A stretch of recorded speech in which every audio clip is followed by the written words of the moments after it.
All right.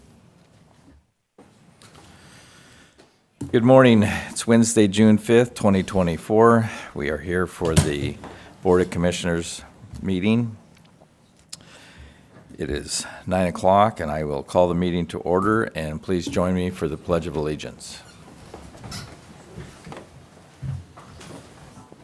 I pledge allegiance to the flag of the United States of America and to the republic for which it stands, one nation, under God, indivisible, with liberty and justice for all. Adoption of current agenda. Is there any additions or corrections? Mr. Chairman, I move to adopt the agenda currently as presented. All right, thank you. Second. Thank you. We have a motion and a second. All in favor, say aye. Aye. Aye. Aye. I will note that we do have a full Board of Commissioners, 2 in person and 1, Mr. Baumann, is online, so. Approval of warrant registers and payroll rosters. Mr. Chairman, currently today we have one voucher. It's fund expenditures. I move that we approve fund expenditures in the amount of $577,798.88, and note that it has been reviewed by 2 members of the Auditor's Office and signed off by the County Administrator. Second. We have a motion and a second. All in favor, say aye. Aye. Aye. Aye. Motion passes. Moving on to public comment. Do we have anyone in the room for public comment? If so, please state your name and 3 minutes. Good morning. Good morning. Do we have any callers on the phone? No callers on the phone, and hearing none in person. We will move on to the consent agenda. Mr. Chairman, I move that we approve the consent agenda, items 1 through 6, with discussion on 1, 2, and 4. Second. So we have a motion with this, and a second on the consent agenda with discussions on 1, 2, and 4. Mr. Chairman, first on item 1, professional service contract, custom energy consultants. I just want the public to know that we are required under the Washington State Clean Building Performance Standard requires Franklin County parcel number, which is the courthouse, to be in compliance by June 1 of 2026. To meet the standards, we will need a qualified energy audit. So again, this is the state putting mandates on the county, spending our money on this clean building performance standard. I just want the public to know that this $36,051 is due to the state imposing this on the county. That was it's a statement. On number 2, probation liaison program agreement with Chiawana, and in here it's on the to be resolved that we're going to be paid $56,634 for this counselor at Pasco High School. I guess I'm asking Jeff, is that, it says they're going to pay the counties? I have not reviewed that document. It looks like it was routed through Benton County and then ended up by us, but I don't know that our legal department has reviewed it. It says Washington, the boards concur the administration's recommendation to execute the school juvenile probation liaison program agreement between Benton and Franklin County's Juvenile Justice Center and the Pasco School District to provide a probation counselor in Chiawana High School for a consideration amount payable to the counties not to exceed. They're paying us? I think part of Yeah. the cost is being paid. You want to jump in there? Go ahead. Yeah, Mr. Wheeler's here. Mr. Wheeler. Yes, good morning, Commission. You will see along with that one, the other agenda item, we have the same relationship with Pasco High School. So we've had a long-standing relationship with Pasco schools. where we share the cost of a probation counselor. So it's a full-time probation counselor, but we share the cost with the school districts. But So we're sharing the cost. We are. We're not getting paid. they're reimbursing us for Okay. for half of that position, essentially. Right, all right. Yeah, Because so it's just- the way it read, it sounds like we're getting paid to hire this probation officer. Essentially, we're splitting the cost of a probation counselor to position them in the schools. And so we've had that since the mid-'90s with Pasco High, and when Chiawana opened up, they liked it so much that they wanted to partner with us with both schools. So it's been Okay. a longstanding relationship there. That's better understanding there, because it sounded like we had monies coming in, and I was wondering how that was possible. Thank you. Yeah, you're welcome. And the last one is, item number 4, is step exception for auditor's office employee, internal transfer to new position. But he's agreed to this position and is going to move from a 13.2 down to a 12.5. He's moving backwards? You want to talk to that? Yeah, I mean, he's probably going to make more money in the steps, right? Because, We feel fortunate that we have somebody who wants to do this, but it's more of a, for this particular person, it's more of a opportunity? career opportunity, different type of work, but doesn't want to go backwards financially. So the 13.2 equates to a 12.7. So this is a lack of a Yeah. very descriptive word. It's a blessing for us there that we have someone who wants to stay in the department and is willing to. They have a lot of experience in these areas as well. Yeah, I just needed explanation there. It sounded like he was moving backwards on his. Well, it's not a he or she. Right now, just universally, it's just an employee inside. Yeah. So, All right, well, thank you for the explanation. okay. So that's all I've got on the consent. So we have a motion and a second on the consent agenda, items 1 through 6. All in favor signify by saying aye. Aye. Aye. Aye. Motion passes. Moving on to regular business. Resolution 2024-0134, Car Body Beach, presented by Monty Huber, Under Sheriff, Craig Erkman, Director. Good morning, Board. Good morning. Before the Board is a memorandum of understanding between the U.S. Army Corps of Engineers, the Franklin County Public Works Department, and the Franklin County Sheriff's Office, which would like to cooperate for the purposes of promoting a safe outdoor recreational opportunities on the adjacent properties located on Columbia River Road, shoreline on the McNary Project here in Franklin County. It's also known as Car Body Beach. The memorandum of understanding is to formalize the participation of the Public Works Department, the Sheriff's Office, and the U.S. Army Corps of Engineers. This MOU will be effective upon signing by all parties and will be reviewed annually. The MOU will continue until canceled by any of the parties through written notice, and amendments or modifications to the MOU may not be made except upon written agreement by the parties. Any questions that I or Under Sheriff Huber can answer?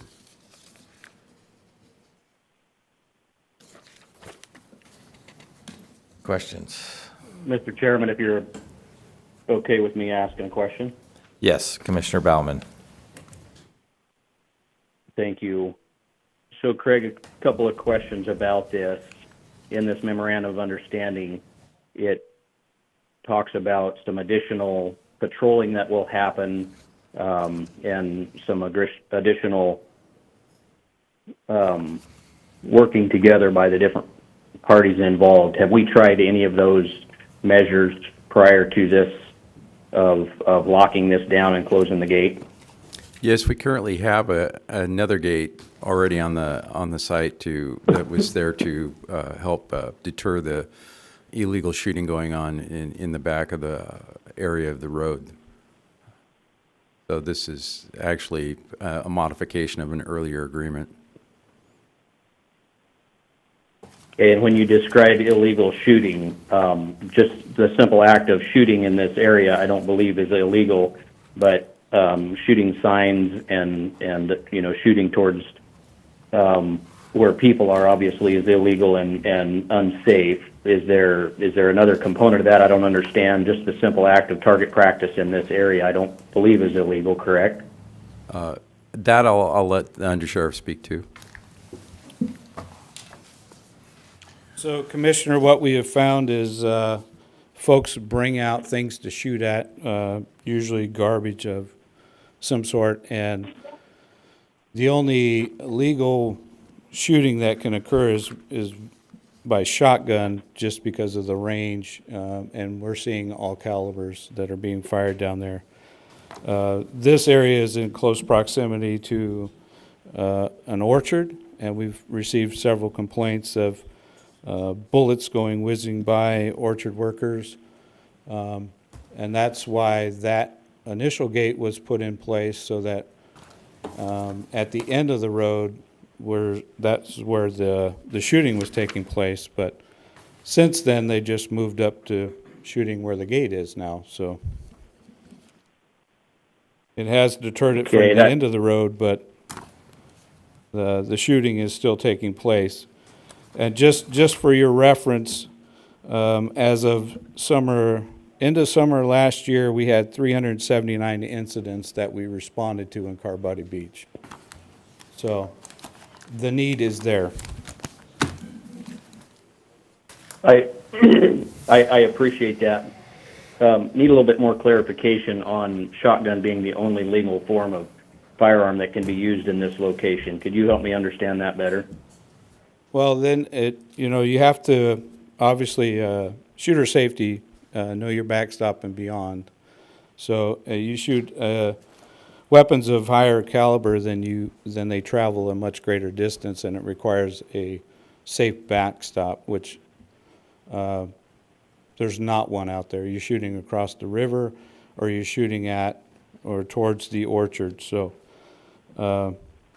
hence the concern for the higher caliber weapons that are being fired out there. Okay. Have we, in regards to the garbage that has been dumped, has there been any, have we tried any other methods as far as, putting a dumpster out there or anything of that nature? And a part of the reason for my question is, have we found similar issues out at the Juniper Dunes wilderness area that we're describing for this location?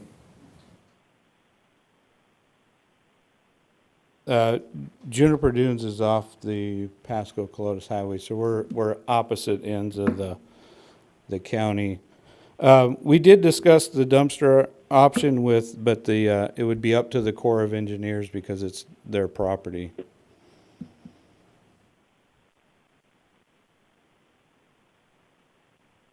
The Juniper Dunes area, do we have an equal, concern as far as people leaving garbage or shooting into their garbage?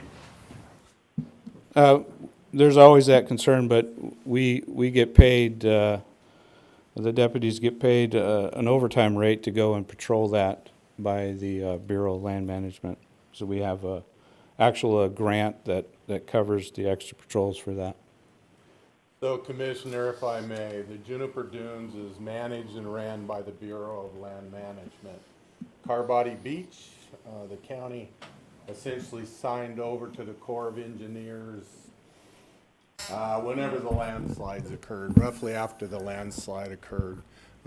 This particular issue that we're talking about is a high crime area to include homicides, arsons, and it's just not just a shooting issue.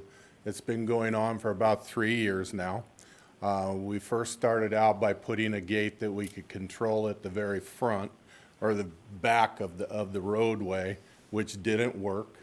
So then we reached out to the congressman's representation, the tribe, and others going, how do we address this problem while still allowing people to have access and utilize what essentially is federal land, not county land.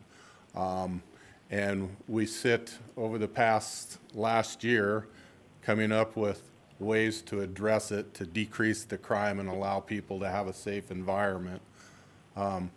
We have literally had people shooting handguns and rifles down at that location, and the bullets traveling past orchardists, workers picking, whatever fruits of the season and endangering the public. And so there's a myriad of issues that have occurred out there. And this was the best approach to address the issues and to try to figure out how to move parking lots around and gates and in order to address the crime issues and disorder issues that are occurring there. 300 plus calls for service for the sheriff's office, that's high, extremely high. And the sheriff's office is the one that's going to be responsible for patrolling, not the county, not Public Works, the sheriff's office, and we're already engaged in that, and we've already started those patrols. Thank you. No further questions, Mr. Chair. Any further questions? Hearing none, I will entertain a motion. Mr. Chairman, I move that we approve Resolution 2024-0134, Car Body Beach MOU.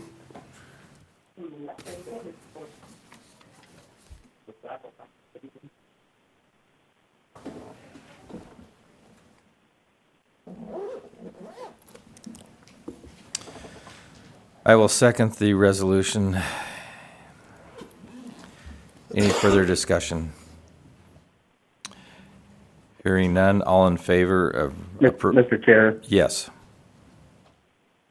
I will not be in favor of this motion, as I don't feel like that this is an appropriate measure to take. It seems that we continue to shut off public lands to public access, whether it is by actuality. In this case, you can still walk in, but I believe we need to come up with a solution that doesn't prevent the 98% of law-abiding citizens from accessing public lands based on the need to control the 2%. I've worked diligently to research this and understand the background of it. Went out there and visited this again 2 days ago and walked the full length behind the existing locked gate, and I'm very aware of the background of this area. I myself was baptized at Car Body Beach when I was 16 years old. I'm very aware of this area. I've been around it my entire life, and while I recognize that there is some increased criminal activity has happened in this area, I don't believe that this is an appropriate answer to that. Our national forest lands continue to be shut off more and more to the very people that they belong to, which is the public. And I recognize that we need to find a solution, and we have an issue there right now. But to shut it off, I don't think is the proper answer to the issue that we have.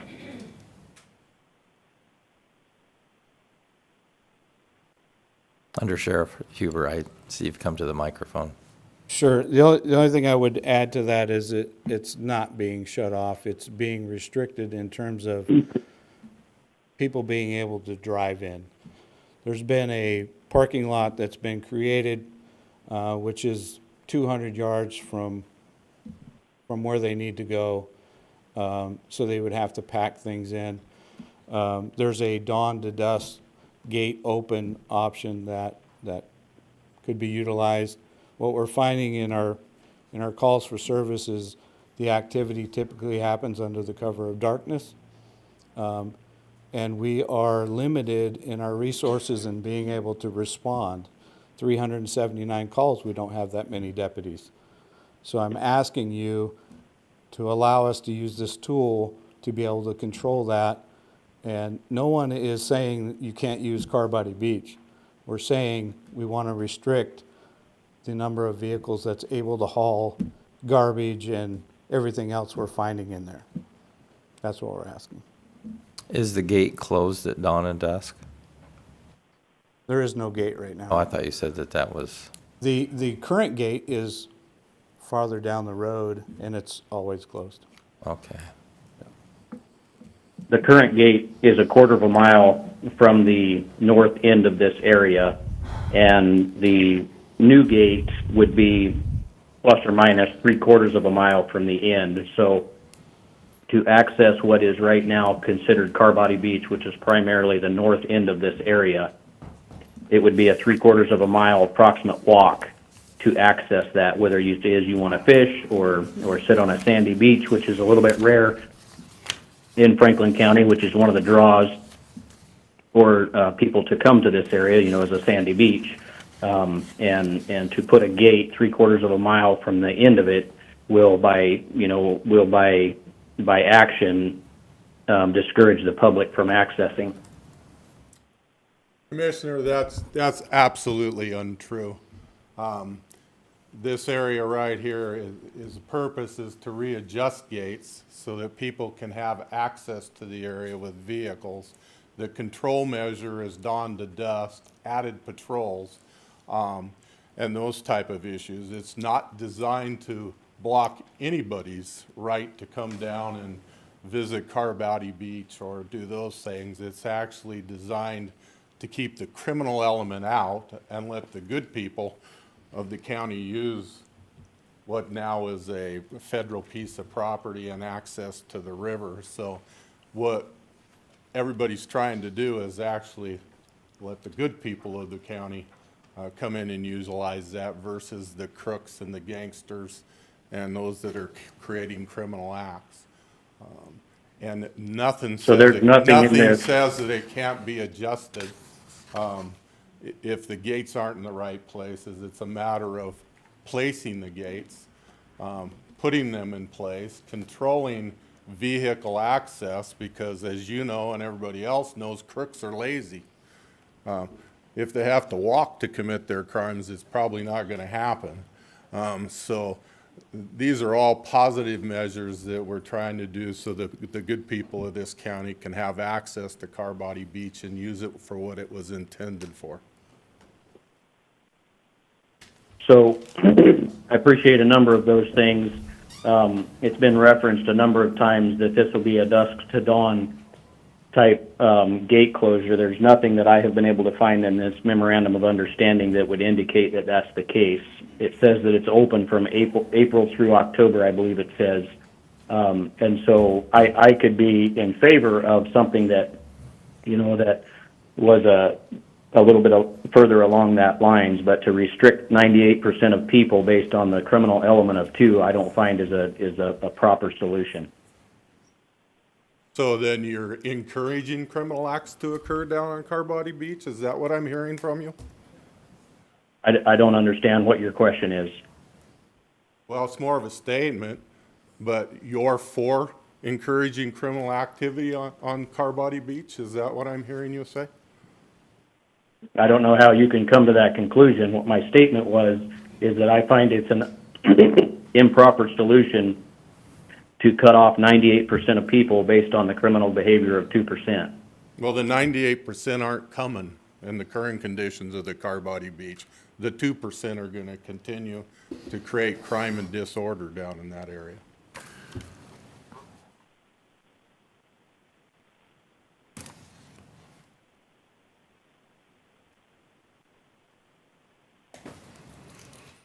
So question, have we put up any game cameras to find out who these culprits are that are coming down there? Because I have them on my farm, and we have ways of getting the license plate.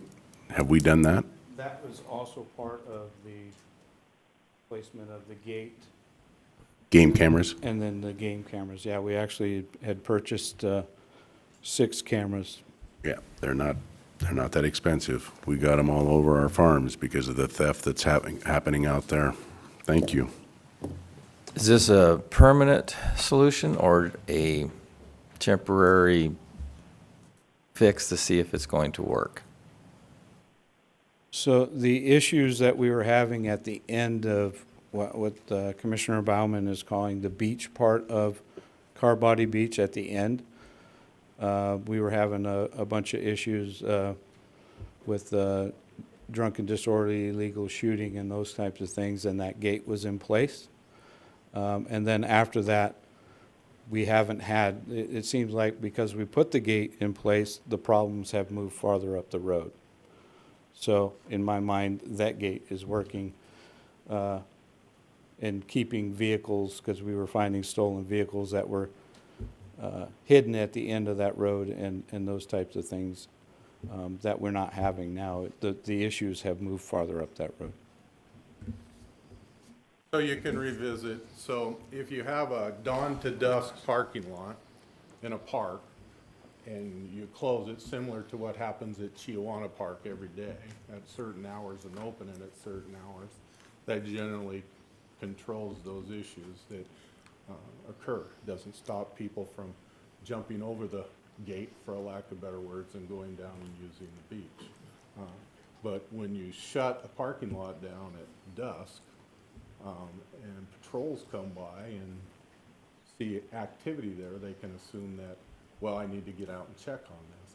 If you want to leave the gates open down the road, if the Corps of Engineers say, okay, let's change the opening closing times of the gates, we can certainly do that depending on what the needs are.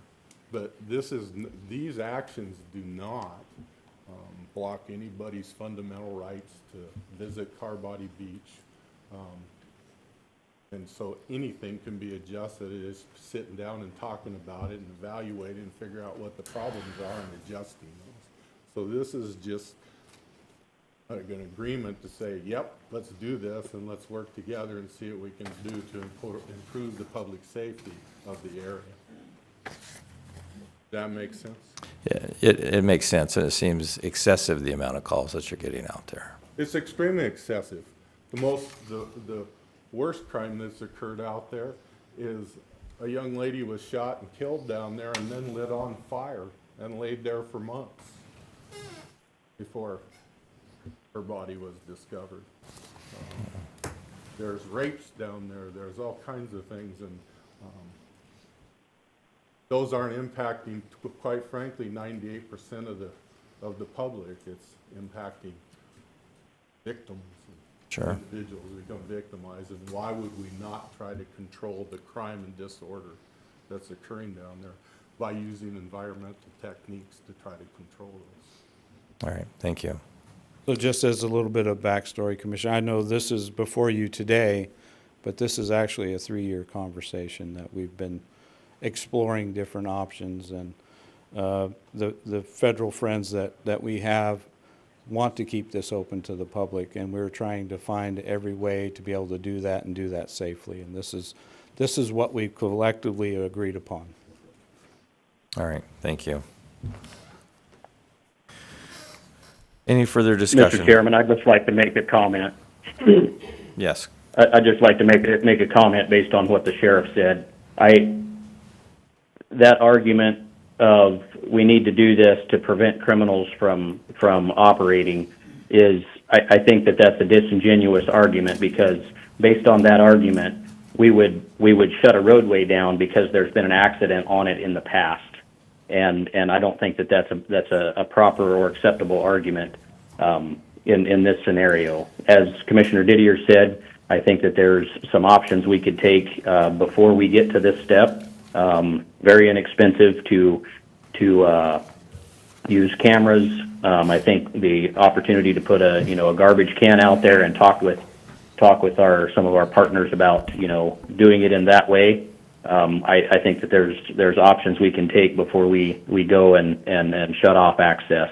As I said, this is an area I grew up in, have been to this Berry Beach many times, and 100% of the times that I've been there, everybody that I've been there with has not been engaged in criminal activity. And I think that this needs to be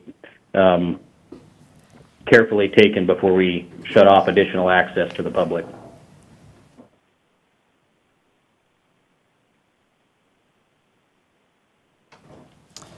Any further discussion? I'm just saying that daytime activity is not going to be shut off. They're shutting off nighttime activity, and in order to get this under control, I think it needs to be done, and then we can readdress it later.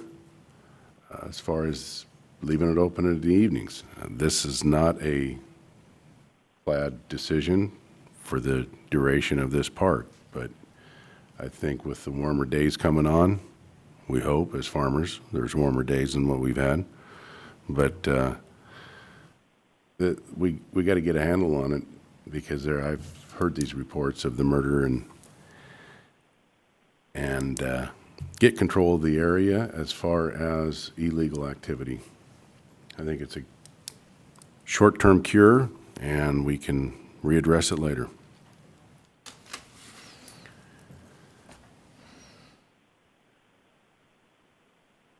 So we have a motion and a second for Resolution 2024-0134. All in favor signify by saying aye. Aye. Aye. Any opposed? Nay. The resolution passes. Resolution 2024-0135. Johnson Group HAPO Master Plan Study Contract. Resolution presented by Mike Gonzalez, County Administrator, and Larry Leisure. Thank you, Chair. And Larry, you can come forward and sit at this desk. So coming before the board is Larry Leisure from the Harris White Leisure Group. Mr. Leisure will present to the commissioners an agreement with the Johnson Consulting Group to work on the HAPO Center Master Plan.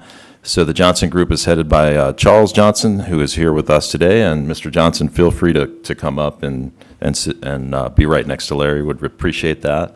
So many may remember the Johnson Group performed a high-level 2019 study on Pasco and the Tri-Cities in regards to economic development opportunities in the sports space. So yesterday evening, we had our HAPO Center Master Plan kickoff meeting that went really well. That was attended by HWL and the Johnson Group. The commission, along with the Pasco City Council, had a really good turnout from the public, and Larry was a great MC, so thank you for shepherding that. So what's being asked today to the commission is the approval of the contract between the county and the Johnson Group that HWL will lead in regards to the HAPO Center Master Plan. Very good. Thank you very much. Welcome. Mr. Chairman, members of the commission, Larry Leisure. Oh, did I have it on? Yep, get a little bit closer to you. I think it's on. There you go. How's that? Can you hear him now? Great. Larry Leisure, Commissioner.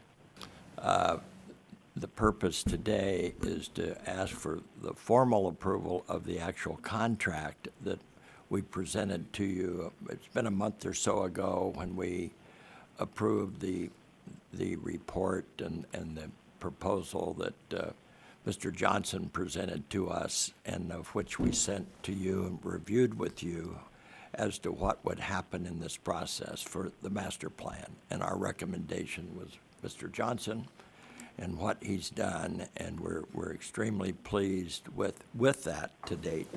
So today we're requesting just the approval of the written document that was presented for his contract, which is in order with what the proposal that we presented to you, including the costs to see that going forward. So he is here today, and we're hopeful in the final approval of the document, subject to your attorney's approval, which is what we understand has been done. So that's really what we're asking for today, to get the final contract approval, or any questions that might be there contrary to the proposal that we sent. In addition, this also was approved by Pasco, just so that you know, from the standpoint of the funding coming from the HAPO Center, and that is there in place. So the funding costs would be shared with the city of That's Pasco? correct. Okay. And Chair, if I could be recognized? Yes. Good morning, morning. Board. There is concern from my office regarding the scope of this study. It appears to cover the entire city of Pasco in terms of whether or not we would need to have a new sporting and event center. So it's sort of beyond the scope of the HAPO facility itself. And I understand Mr. Leisure's point that, you know, he wants to look at a broader area to see how that impacts the HAPO Center, but our concern being that it does appear to be more of a city of Pasco centered study. rather than a study that's just focused on the HAPO Center. And so there is some concern about the benefit that the county is receiving. Now, I did indicate to Mr. Gonzalez that I could approve as to form because it does appear that there is some benefit to the county. I discussed that more with Mr. Sant, who is here as well. And after some more internal discussion, we had sort of come back to this issue of, is there enough benefit there to the county for this to be the sort of thing that we would want to sign off on, approve as to form, because our concern being that for any money spent by the county, any tax dollars spent, we want to make sure we're getting the full value of that property. And so that would be our concern. Did I articulate that well, Sean? Yeah, just one of the things that I think from a legal perspective, again, we're not weighing in on whether or not this is a good business decision, but there's legal risk in looking at a contract where you have two parties that are identified as the client. That's the City of Pasco and Franklin County. The problem is, by us funding a contract like this where they're looking out for potentially the interest to expand opportunities within the City of Pasco, because that is the scope. The scope is clearly identifying the location for such venues would be within the City of Pasco. What happens if there's a conflict that arises where it's a great benefit for the City of Pasco, but maybe not so much for Franklin County? That puts both parties in a very difficult position. It also puts the vendor in a difficult position, because now they basically signed a contract where they're owing a set of allegiance to both the county, both to the city. What happens when there's discovered that, hey, this is a great deal for the city, how do we sell this now to the county to see that the county buys off? So just from a legal standard, the potential conflicts of the contract as written, also there was a concern because this is a contract value where it appears the value stated for the fee is $42,500. But there's also an additional fee for other expenses. And there's a question of what are those expenses. It's not really articulated in the contract of what a reasonable estimate might be. It's for travel. If we're talking about bringing in people on a regular basis coming in, does that mean that we're putting up lodging and food and everything else? The $42,500 grows rather quickly depending on that. But for the legal reasons set forth, I would not approve as to form because we do have legal concerns with it. That would be our recommendation, is to kind of look at this again. But this is based on the scope that's identified, where potentially we're looking at potential venues that would be a direct competitor to the HAPO Center. We're already dealing with expanding our opportunities working with the city. I think there's been a great effort to try to have a good partnership between the city and see opportunities that we can make that expansive. But when we start looking at potentially other venues, we're now paying to fund a direct competitor to the event center of the HAPO Center. And I think that is a potential concern. That's a legal concern that we've looked at, and just want to make sure the board has that understanding in mind. If the board's going to go ahead and approve something like this, those are the concerns that our office had. Thank you. Any questions? I think Mr. Leisure would like to say something. Thank you, Commissioner. First of all, I'm not a lawyer. The purpose was to get the contract approved. All the scope of the plan has not changed for a month since everyone has seen this. This contract's been with the city certainly the last 3 or 4 weeks. We did last week have a phone call that they had some concerns about the language and scope. First of all, it's my understanding, or it was referred to me from obviously Mike, is that when this was brought before the commission and also the City of Pasco, this would be funded from the special HAPO fund dollars, not the county. I realize the county owns the HAPO Center. That's not the issue. But as you know, there is a fund that has been continued to increase, but is there for the HAPO Center and the opportunity. Secondly, for whatever reason, there may be some miscommunication. Those of you that did attend the charrette last night, we're not managing or looking at other areas other than the 100 acres that is adjacent to the HAPO Center, why anyone would think that Pasco would be out competing with what this study is talking about. We're focusing strictly on the 100 acres, including the HAPO Center. And yes, the Pasco properties, that's why we went to them together. They very definitely were hopeful that there are a number of ways that these two pieces of real estate, the stakeholders that we've been talking about, and the private sector around it, can come together and see what we can do with that facility, and updating the study that was done, 5 years ago, 19, and how that relates to Pasco. We're not out managing or looking for other spaces, and I'm not sure where that could even come from in looking at the report. But from our perspective, that's what it is. And that's how I was able to talk with Pasco to get approval in wanting to do the master plan for the two major stakeholders. So that's our interest. Whatever you want to do with legal counsel to alter that agreement, that's fine. We're open to that. But we want to clarify what we're really talking about studying in this master plan.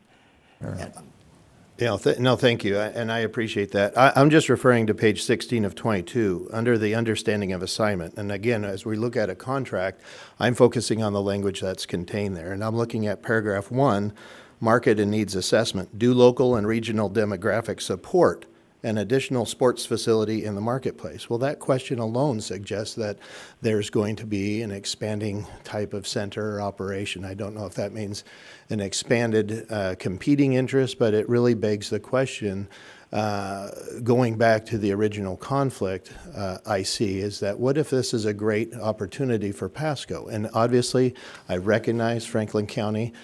Pasco is within the county of Franklin. But sometimes as municipalities focus on our respective obligations and funding mechanisms, there is a very foreseeable potential for conflict when you have a contract that is representing two entities where one party may be benefiting differently than the other, or to the other party's detriment. This is a conflict that legal counsel has to deal with on a myriad of basis on other issues, but when we foresee a contract like this, I think it's a great opportunity for Pasco, frankly. I think this is a great opportunity for the city because it seems that this would be a great benefit to expanding economic opportunities within the city of Pasco, who primarily is the beneficiary of our hotel taxes receipts, the expanded business taxes that come from the city. If part of this discussion is going to be expanding how we could have now a shared opportunity where the county receives also some of those shared tax revenues, because that is one of the difficulties that counties have. We get 90+% of our jail is supported by crimes and other activity that, that comes from the city of Pasco. But yet Franklin County gets 100% essentially of the liability and responsibility of caring for those individuals. So it's just one of those complex issues that we're trying to look at and see if this is a contract that is not going to create foreseeable conflicts. We're just trying to advise the board that that's kind of what we were discussing, is that there appears to be from the scope looking at this is really the focus as identified with this assignment is within the city of Pasco. And I believe Chairman Ditter, you brought up last night bringing up opportunities such as in Colotis, other areas outside the city. I don't believe the scope of this study includes expanding outside of the city limits of Pasco. Now, if it is going to do that, then certainly I think that is something that the county should look at. But I understood this from the writing that I had before us, and as we discussed in our office, this seems to be a Pasco-centric focus. And because of the concerns we have, if that is in fact the focus of where we're talking about, now with the clarification of these 100 acres being entirely located within the city, that does create a potential conflict for the board. Is this a good opportunity for the citizens of Franklin County versus primarily the city of Pasco? So anyway, those are just kind of some of the concerns that we had, the potential for that kind of conflict. We don't want our vendor, we recognize their skill set and what they're bringing and trying to do. We don't want to have them in a situation where they're in conflict either. If they need to be hired for Pasco so that they could get a true assessment of what is in the benefit for the city of Pasco, that would be great. And I think then they could come back to the board to look for some kind of contribution. Yes, the funding mechanism is from the joint funds of the HAPO, but it is, as this board knows, we have to fund the facility out of those funds. And sometimes there's some big expenses that come along the way, and it'd be nice not to have to tap into other resources if we have that fund available for supporting those issues. So anyway, that's all I wanted to add. Any further questions? So with the scope of the master plan being the 100 acres, is that something that we can put in the contract? That's the only part that's Well, I guess I'm just involved? reading the two paragraphs, the market and needs assessment, but also economic impacts and benefits. And that economic impacts and benefits does kind of touch a little bit, but it's basically, do potential facilities add value to the tax base and identity to the community? And then it says, what would be the short and long-term economic impact of capital improvements? Is there justification for Franklin County and City of Pasco to be a funding partner? So that kind of language in there suggests that, hey, it's going to be giving an analysis of the potential benefit. But again, it's the potential for the conflict issue where this whole study could be one-sided or leaning for one-sided and creating something that is going to obligate the county long-term. That was the concern with this. So if we wanted to expand it outside where we're looking at other areas, not just within the city limits, I guess that clearly makes an agreement. If we're looking at opportunities to where there is cost share on the table and that's being discussed, to where there's a good partnership that's going to share in some of the revenues and proceeds, because again, we have a lot of events that happen at the HAPO Center. The reciprocating benefit are those immediate businesses around that area. We talked last night, and I think it highlights that. We got hotels in the area. We got a need potentially for expanding, inviting restaurants to build and develop in that area. All of that is great, but most of those revenues essentially go for the city's benefit. And then the question becomes, what is the benefit that the county gets to receive from that? So looking at that, that was just a warning that we had, looking at that it's difficult to give an assessment where you're being hired by both entities, basically sharing this cost for the funding, and then having to provide an equal and candid presentation as to what might be the benefits for those respective parties. So, because if it's a great deal for... Mr. Chairman? Yes, Commissioner Baumann. So I think we have just seen a great example of why it's so important for us to do this master plan. I think that the last three speakers have done a smashing good job of describing why the importance of doing a master plan is to evaluate this facility and the surrounding areas of what should we do with it and how should we do with it. I really appreciated last night the two entities coming together, and if this is found in favor of one or the other, so to speak, I don't think that's the case, but let's say that is the case, that it's found that for argument's sake, that there's a better location for a sports facility somewhere else in the city, that is by definition benefiting this facility, because it would then show that there's a better location elsewhere. And I think that we've just seen a great example of why it's important that we have a totality of a look at this 100 acres and the impacts in the surrounding area, which happens to be the city of Pasco. And we can't go to West Richland and look at this and say, what if? It happens to be in the middle of Pasco, and that's the reason that doing this master plan is so important.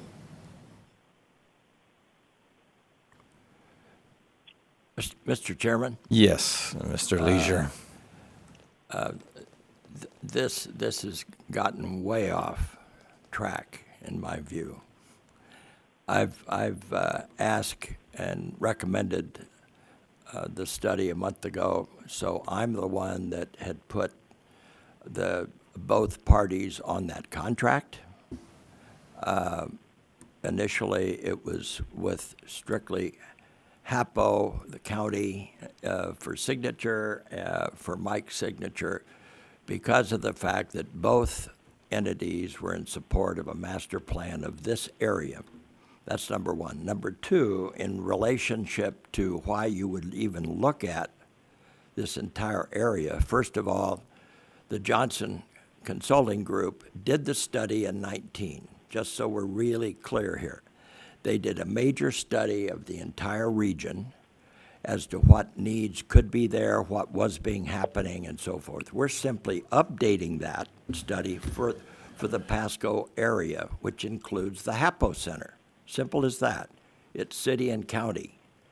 That's what's being studied. Of course, you're going to study that so that when you come in with ideas as to what to do with it, you don't want to replicate or duplicate all these opportunities and spending your money and the public's money on something that's already there. That's what we're talking about in that one paragraph. It's not to go out and study where to put all these facilities. So if you're, I guess what we'd like to suggest is that if we're on track with studying this property, if the legal would put their document together, what they have concerns about, I would appreciate that, and we can, do a work session or whatever else you might want to do with the document. As I say, we've seen nothing back to us, and so we see no reason to debate that. That's not the issue.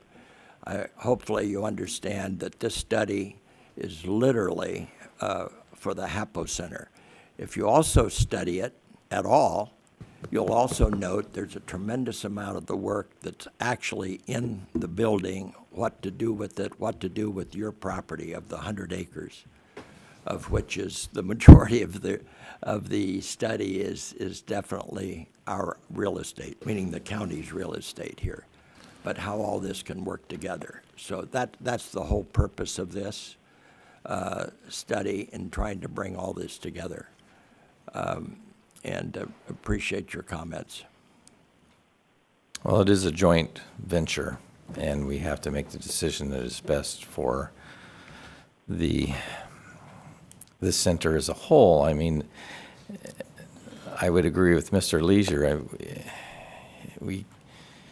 It wouldn't do us much good just to look at one segment and not do any studies of everything in the surrounding area. It's the surrounding area, along with the HAPO Center, that has to work in conjunction with each other to make it profitable. And so I'm at a point here. Do we want to, is there something that you feel we should add to that? Because it is a joint venture. And I recognize that. I just want to understand, or have the board understand, that was part of our concern, is when you have two parties that deserve an equal, I guess, representation, making sure that there would be no conflict as far as the board's concerned. I mean, if there's a recommendation that is going to benefit one of these parties more than the other, is the board comfortable with that, hey, they're going to be provided that information? I recognize as we look at opportunities to expand the use of the HAPO Center, that clearly has a county interest. But when I saw some of the wording on here for potentially additional facilities and everything else, it just raised the question, in addition to making sure that the board understands that the contract isn't just for the 42,500 fee, there's this kind of empty, open-ended question on what kind of expenses. I don't know if we've been provided that, or we could include in an addendum so we have a reasonable basis before we sign essentially a blank check. The board thinking, hey, 42,500 sounds like a great deal. Well, if we're going to be bringing in a team of consultants from out of our area that need to be lodged here and everything else, what kind of additional expenses are we talking about? Can we cap that? If there's a reasonable expense list of, hey, it's expected to be less than $10,000, if it exceeds that, we understand we need to come back to the board for approval of additional amounts. Those kind of things would make the legal team a little bit more comfortable with a contract, so we're not writing a blank check, but we're given an opportunity to basically keep a check on expenditures and whatnot as they come in. Because that's what it says, the contract says, as these expenditures arise, they'll basically be presented. And so if we could put a cap on that, if the board's interested in seeing this study, I agree with last night with what was said, is we had this identified as this is the park, this is the area, the 100-acre area surrounding businesses, that area. That was kind of the focus presented last night, but this, when I'm looking at the wording, there's just some questioning with the language that are we really looking outside of potentially, because maybe the study suggests that a different area of Pasco is of benefit, and that's where we start getting concerned that if we're going to go off the acreage that we're talking about as was presented last night, then it's a question of are we now potentially competing with two different facilities or venues. So that's just my concern. I think it could be refined, but as it is right now, we shared some of those concerns earlier, and I just wanted to see what the board thought at this point. If you'd like us to work and try to modify some language that makes it more palatable for the board, we could certainly do that. And how long would that take? It really depends on the availability of Mr. Leisure. I think we've been able to work well on other issues before of getting language in there. I think we could probably throw some of these modifications together, especially getting a limitation or clarification on the approval of expenditures. We should be able to do that in a relatively short time. Right, I would say maybe a week or two. The first that we saw this contract in my office, I believe, was last Wednesday. So we were able to review it and provide comments.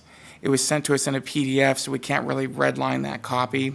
So what I did was I outlined my concerns in an email and sent those, I think, maybe on Friday last week. So I think if we just have a little bit more time, maybe a week or two, we could come back and maybe provide it in a Word format so it'd be easier to edit. Otherwise, we're going to have to just scroll onto the contract, and then I'll be sure and provide a red line copy so you know what I've changed, and then we can go from there. And board, this is just... Mr. Chairman? Go ahead. Yes, Commissioner Bauman. After having read through this and considered what's been said today, I would move for approval of Resolution 2024-0135 as presented. So we have a motion. Do we have a second? I'll second. A motion and a second. Any further discussion? Yes. Did you send that email to the commissioners?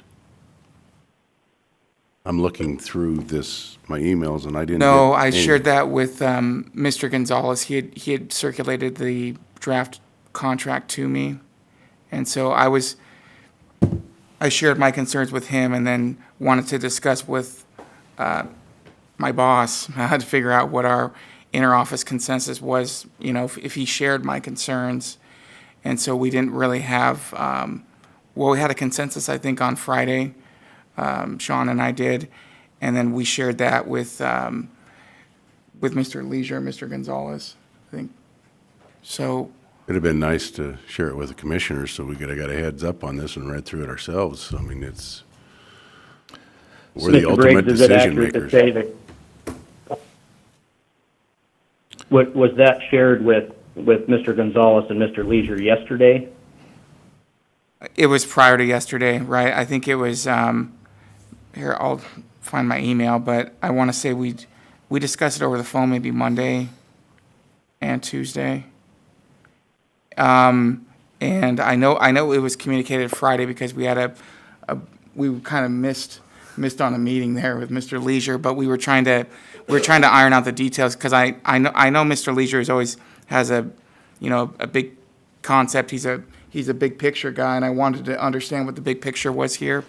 And so I know we had conveyed those concerns to him around that time, and we're just trying to get, I think, feedback to see if he could maybe sway our opinion prior to, telling the board the sky's falling. We wanted to make sure that maybe there was some, and then we just couldn't really have, I think, the level of discussion that we needed to assuage our concerns. So we still had those and wanted to present those to the board. And Chair, if I may, and I think that was a discussion we had. You were on a plane, right, on Monday? Yeah. So yeah, I know you had made that overture Friday, and I don't want to get into who said what at when.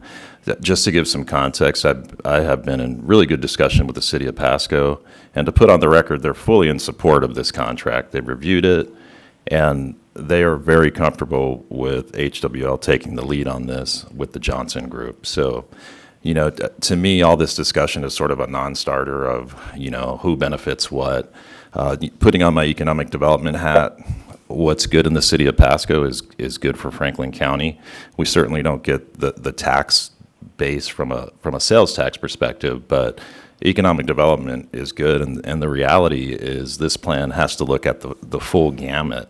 I mean, like the Consor study recognized that when we did that as part of that robust study. So I think who it benefits, it's Franklin County, city of Pasco. 80% of our county is the city, so I don't understand this argument. It's especially when our partners at the city are like, sign it, we're good with it. And to lend some perspective on the funding mechanism, so we have that HAPO fund, which currently is over $600,000. So by statute, our statutes internally here at Franklin County, we have a requirement to keep that at $100,000 a year. We've continued to fill that bucket up, so there's now $600,000. So the perspective from the city is, hey, that's both our monies that we've contributed to. So that is where that funding will come from. There's plenty of money in there, and that's the intent. So, and I appreciate Sean's analysis, because I know he's looking out for the county and how this thing plays out. But I want to put on the record, the city is ready to move forward with this contract. They've reviewed it, they're good with it, and they're trusting Larry because we've built that trust. And to move this thing forward, I agree if we want to put some provisions in terms of ceilings for, when Mr. Johnson comes to town, great, we could do that. But I mean, the fundamental issues, we really got to get moving on this. So, thank you. So the funding, is that coming from the .09 fund? No, this will come from the what we call our HAPO fund. So it's again, so statutorily, by our statutes internally, we have an agreement with the city of Pasco to keep that at a minimum of $100,000 a year. But over the years, we've just kept contributing to it. So now it's up over $500,000 at over $600,000.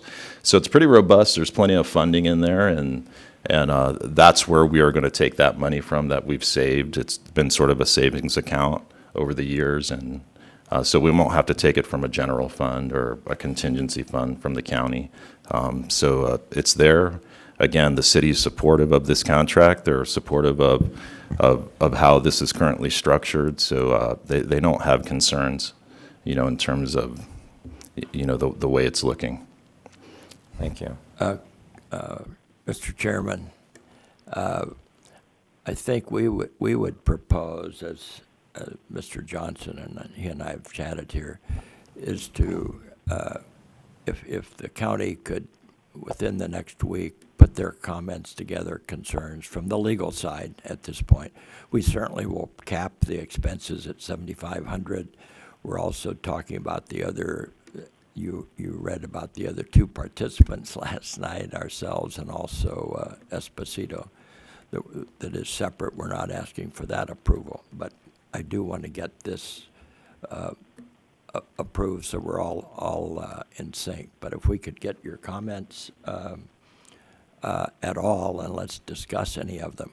We are not, what this master plan will be when it's over, with their economic evaluation and our evaluation of these facilities, what it's going to do is provide a lot of good information for you and the city relative to these two properties as to what they can or can't do together.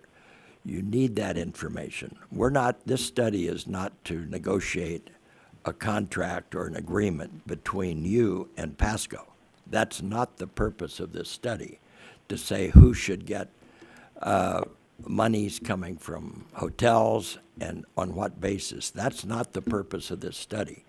And I'm hopeful that everyone understands that, because that's not what I'm planning in our evaluation of all of this. So I would, and I appreciate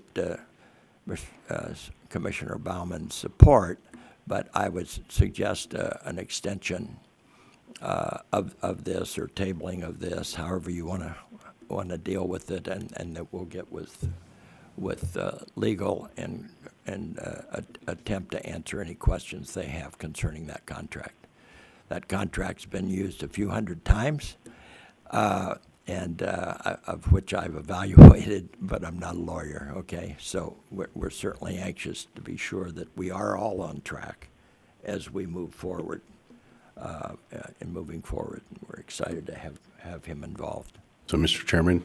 Yes. Mr. Leisure, you're willing to extend this out a week so we can get this Yes. all Oh, worked out? I appreciate that very much, Definitely. because I know you've put a lot of hard work and a lot of travel of your own time and money into this, and I appreciate your efforts. And I appreciate Sean looking out for the county. So I think that would be Absolutely. good to recall the motion, and Mr. Bauman, and we'll let them have one more week before we finalize this. So, Mr. Chairman, Yes, Commissioner Bauman. so with that recommendation from Mr. Leisure and Commissioner Didier, I would move to, or I would ask to withdraw my motion and ask that our PA's office and the master planning team resolve their concerns, and that it would be on next week's consent agenda. I would agree with that. Is it 1 week going to give you enough time? And I'm hoping that it does. And Mr. Chairman, if I may, it sounds like there's a general consensus already with the scope of the work as written. I don't want to necessarily override. I was just presenting to the board because, as Jeff pointed out, this was kind of presented to our office last week. We hadn't had an opportunity, and this is helpful. We're limited on having those opportunities to discuss with the board. Obviously, we don't go into the details of deep legal considerations where there's legal risk and things like that. This was just on its face, sharing with the board a couple discussions, because this is really the opportunity that we have for all of you board members to be together, share those ideas. So I guess the other proposal I could do, just in the speed, the board has conceptually approved essentially the essence of the contract. If there's an addendum being proposed to basically insert the cap, that was the other concern that we had, where there was expenses that were included in there without definition or an opportunity. If they're basically capping the expenses with $7,500, we could essentially, if there's other concerns that the board wants us to put in, we really don't have an opportunity in 1 week to basically have like a workshop discussion or whatnot. We could have an executive session if we want to fully explore legal risk and issues under that exception, where we could have that discussion today to flesh out. But if the board is happy, generally speaking, and I wanted to make it clear, we're not weighing in on the business decision of this. We're just highlighting some of the concerns that we typically see, where there is a potential for the conflict, where you got two parties that may or may not be aligned on everything and how that works out, but also the issue with the expenditures not being capped. So if the board is happy with how it is, more or less, we could basically put the addendum in there on the expenditure cap, so that way everybody knows what this is going to cost. It's going to cost the $42,500 plus up to an additional $7,500, and that's it. They're basically capping that, so there's no need to come back to the board to ask for more. They're basically saying that's our cap for the scope of the project, if that's what I understood. So if the board wants to move forward, we can make that adjustment, and then that could be presented. If the board has other issues that you'd like us to look at, that you're comfortable sharing in open meeting, we could take that issue. Or if the board feels there's a need for an executive session where we could discuss in detail legal risk as to the proposal, we could do that. So that way we make sure that we're capturing what the board wants to do. But it sounded like there was a general consensus with the board that this is achieving what the county's objective is, with just that caveat. So if you'd like, we could take that insert the addendum language for the cap and move this forward. Basically, it's going to be on the same, it'll be this form, if that's what the board's comfortable with. If there's other issues any members of the board want us to consider adding, as we have all the parties here in the room, we could talk and work that out. If the board's happy with generally how this is written and capture the limitation, we can do that. That's an easy fix, and we could have this on the agenda for next week. I'm in favor of that. Okay. I too. And Commissioner Baumann, is that your consensus as well? I would like to see it on the consent agenda next week with that limited $7,500 cap. Thank you, Mr. Chair. All right, thank you. And thank you for the presentation. Thank you. Thank you.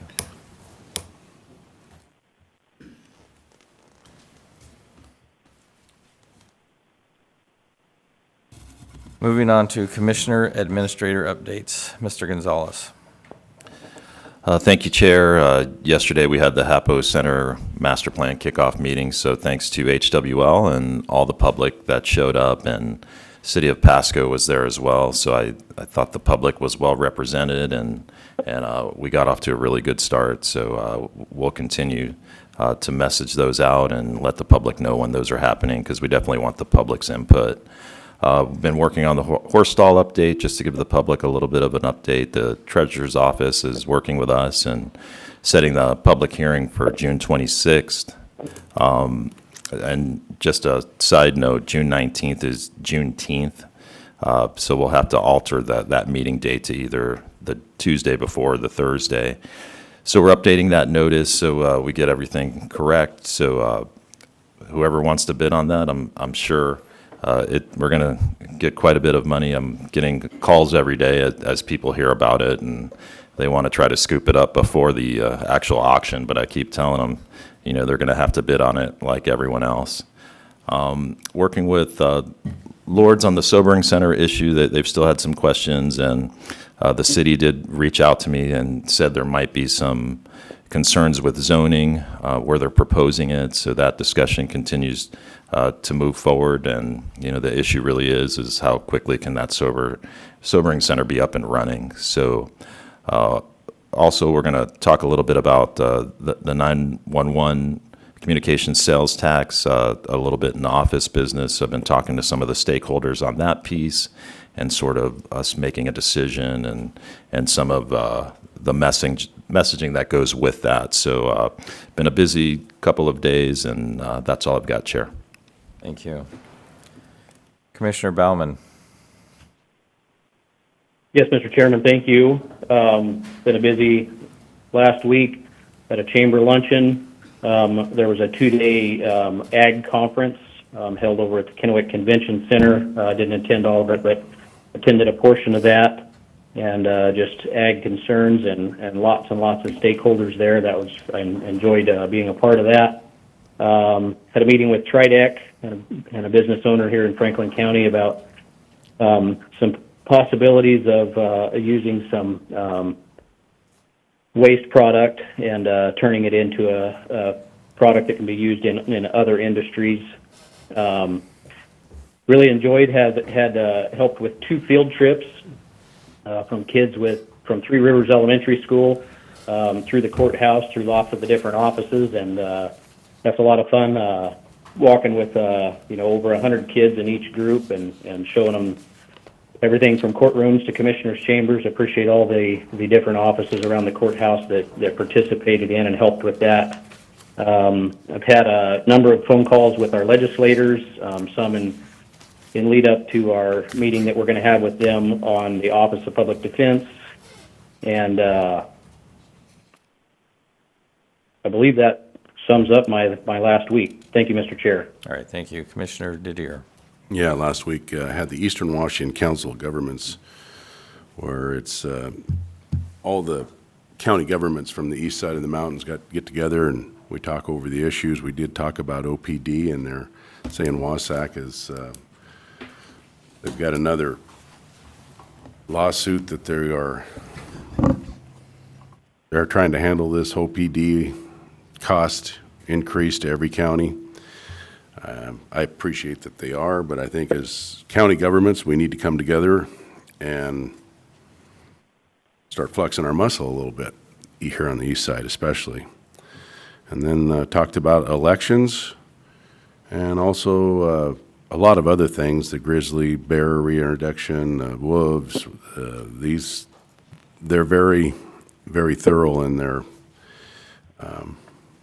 discussion of all the items important here on this side of the mountains. And the last thing that I brought up to him was the water issue, where the Department of Health has now received funds, as I received another letter here, I don't have it with me, an email from another agency that's receiving funds for testing wells. And every one of these letters and the fact that the Department of Health in their introduction, it was all associated with farming. So I'm warning the people. They're coming after our water because they're asking for pesticides, they're asking for nitrates, all the things that farmers use. If they find any contaminants in the water, they're coming after us. This is our state government, and they're handing out money for all of these tests of wells. So it's coming. It's going to be here before we know it. Had the HAPO Center master plan last night, and then I had calls from the neighbors about their roads. I told them to call Public Works. As soon as they called, the Public Works were there and they bladed the roads. So I'm telling anybody out there, if you got a problem with your road, please call the Public Works and they'll get right on it and blade that road. But also, I'd like to get together with Craig and see what the schedule is on these roads, because I know that Hooper down there is, it's washboarded pretty good. Rattles your teeth when you go up there, when you hit that one spot. So we just need to get a tighter schedule, I think, sooner than later, because these roads are all being traveled heavier and heavier because of all the production of ag products and the transportation thereof. So the other alternative is to pave roads, but we know the expense of that too. It's pretty expensive. That's the end of my report. Thank you. So yes, last night we had the HAPO Master Plan kickoff meeting, which I feel went very well. Also had the administrator agenda meeting. Several discussions on the emergency phone system that is in desperate need of repair. So that concludes my update, so we'll move on to administrator office business.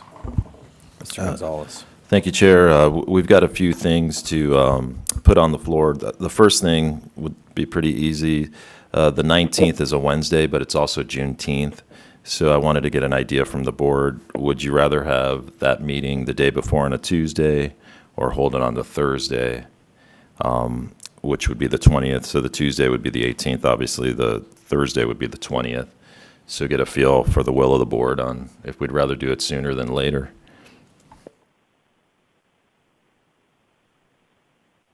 Sorry, I'm checking my calendar. Sure. I can work with any date.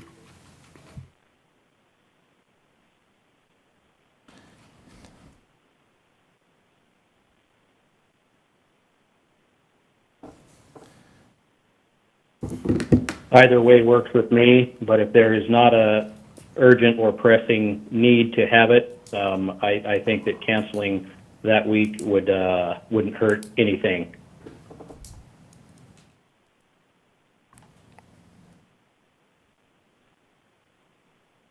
I guess the most important thing is next week we'll have the contract done with HWL, and that's the most important thing, getting that moving forward.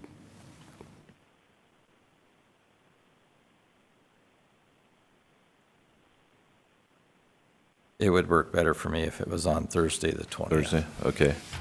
I have conflicting meetings on Tuesday. And if it was the will of the board to cancel it and there was a pressing matter, we could always call for a special meeting. But, and Jeff, my understanding is the only action you can take on a special meeting is obviously anything on that agenda. And that would be obviously the reason for a special meeting. So that's an option too, Chair. If you do want to cancel it, we could, if there was something really pressing. So what is the consent of the board? I can do either Tuesday or Thursday, but if there is no I do have some conflicting meetings, but I can certainly cancel them. But if there is no pressing issues or concerns, to cancel would be fine with me. Same. All right, so we will cancel the Okay. meeting on the 19th. Okay, and we'll get that notice. Thank you, sir. All right, thank you. Next thing on the floor, just wanted to bring this up to the body because Commissioner Baumann had requested some plans for the KGH facility. So I have received those from Matt Rasmussen at Benton County. So I'll forward that file to the group. It's a pretty large file, so I may have to figure out a way to attach that. Just to note, there was a pretty good article in the Tri-City Herald this morning kind of explaining the progress of where they're at with KGH, and the Benton County Board met yesterday and discussed that pretty extensively. So if you get the opportunity, read that article, but I'll also send that. A little bit of an update on the Sobering Center. Got an email from the city of Pasco with some concerns on the zoning. So we're going to shepherd a meeting between Lords and also the city of Pasco to discuss those options. I don't know if it just doesn't fit in, in the proximity of the courthouse, but I'll figure that out, and I'll get Jeff in the loop. So I just got that yesterday, or maybe Monday, excuse me. The pressing thing, I've got Jay Atwood here from BCS, and just wanted to bring this back up a little bit for some clarification. There was a minor math error in our last meeting when we presented. I think we had said it was $20 per thousand with the communication tax. It's actually $2 per thousand if that goes out. And then what Jay wanted to clarify also is you have the option for the 1/10 of 1% and then the 2/10, and sort of get the pros and cons of each option. So and anything he may want to provide to the board in terms of information. So Jay, if you wouldn't mind standing up, and really appreciate you coming today. And also we do have the sheriff's office here and Jason Valentine as well. Yeah. Good morning. Thank you for allowing me to come in. So kind of what precipitated my contact with Mr. Gonzalez was there was the PowerPoint that was presented, I believe, at a workshop here recently. And there was just a couple of things in there that I thought we should probably have for point of clarification before we bring this, forward in the public more openly, and we're trying to pursue, passing this tax. So the big thing was there was a slide that indicated there was a 1/10 911 tax and then a 2/10 emergency communications tax. There is no 1/10 911 tax. The only 911 related tax that exists is the excise tax that we currently pay on your phone lines, any of your landlines, cell phones, et cetera. And that rate is set by the state, and there's no, basically there's no voter approved change that can be made to that excise tax.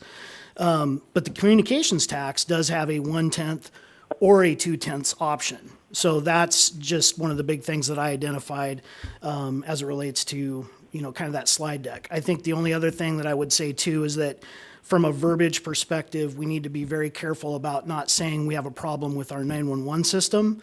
That system is in very good shape. It's our radio communication system. I think we have to be very clear about identifying that, because what I don't want to have is the public be concerned that, if I call 911, I'm going to have a problem with that. That part, everything works great. It'll be the side of the house where we're trying to get help to those folks calling for 911. That's the piece that we need to focus on and make sure that we communicate.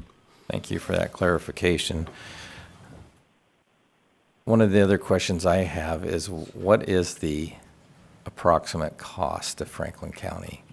And are those costs the same for all 5 players in this? Yeah, so system? right now, that's a very good question. So right now, we're giving our best guess at what we think this project's going to cost. Motorola is working on a proposal, so we'll have a better idea of that. Hopefully by July, at least we'll have some better numbers to start working with.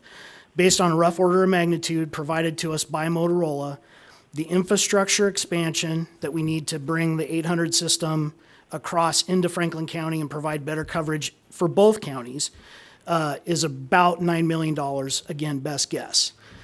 So there's $9 million in infrastructure and $9 million roughly that we're guessing to replace mobile and portable radios. Again, that's a swag number. We did a census to see how many radios everybody had that would need to be replaced. We were given those numbers, and then that's where we came up with the 9 million. Since then, we've had further conversations and have identified there's probably far more radios that were added in that census than needed to be. So once we narrow that focus down, we'll have a much better number as it relates to the cost for those subscriber units. The other piece to this is that those numbers are also based on NASPO pricing. So that's a 20% discount that Motorola provides based on that contract. We're in talks with Motorola right now. We already have a purchase agreement in place that's tied to the microwave contract that we've got going. That's a 37% discount for those radios. So we're already going to spend less. So if 9 million is the number, you know, that number's automatically going to be another 17% less. As we move forward and we actually get a harder number for this bigger project, and we can tie a large purchase for radios to that project, they said that, you know, there's no guarantee, but they're going to work to get that percentage discount even better. So that's where it stands. We have, so totality, the project for the region is $18 million. So we have another ask for congressional directed spending for fiscal year 2025 in the amount of $5 million. We've already received word that that's still alive and well and moving forward. So, you know, hopefully we'll hear something on that soon. And then we've also got about another $1 million out in grant requests that will apply directly to radios themselves. We haven't received word on that. So that said, if we say 18 million is our number, and if we are awarded in totality both of those grant amounts, that would take 16 million. So our delta would be about 12. Then split that amongst the big five. So you're looking at, you know, roughly $2.5 to $3 million if 18 million is the number. So, you know, it could be a little bit more, it could be a little bit less, but that's based on best information that we have at this point. The best information you have at this point, Franklin County share would be 2.5 to 3 million. Correct. Total, in totality. As of right now, based on our best guess, yes, sir. And all Thank that you. doesn't fix the actual North County, South County problem of once you put microwave systems, you have to have money to put tie it all in. That actually, that 9 million that does cover that. That infrastructure I'm talking about, yes. So what is the cutoff date in order to get this on the ballot? That I don't know, because I'm not involved in that piece of it, but yeah. I think maybe 5th, but Is that whatever, yeah. the primary election, August 6th? Is that when the primary election is? No, I think in terms of the deadline to submit a ballot proposition, I think is what we're talking about. Yeah. This would just come on in November. Yes, it'll go on the November, but I'm saying, when is the primary for the state of Washington? I believe it is in August. Right, but in order to get this on the primary, we would have had to submit it, I think, in February. Is that right? Something Yeah, like we that. don't want it on the primary. I'm just asking when the primary is, because I think that may be the same cutoff date. Yeah, and I think we've blown by that cutoff date. Cutoff date is August 6th. to get- August 6th, okay. All right. So we got a little time, but not much. We got to figure out. Feedback on this topic?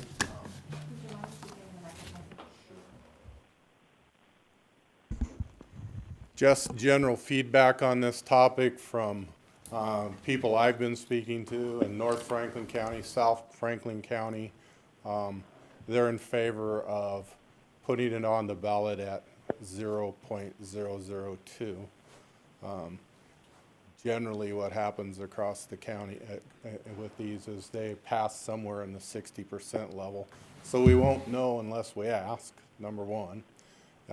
Number two, the meeting with the city council last night with the assistant city manager, Drew, there, it was actually a very telling thing.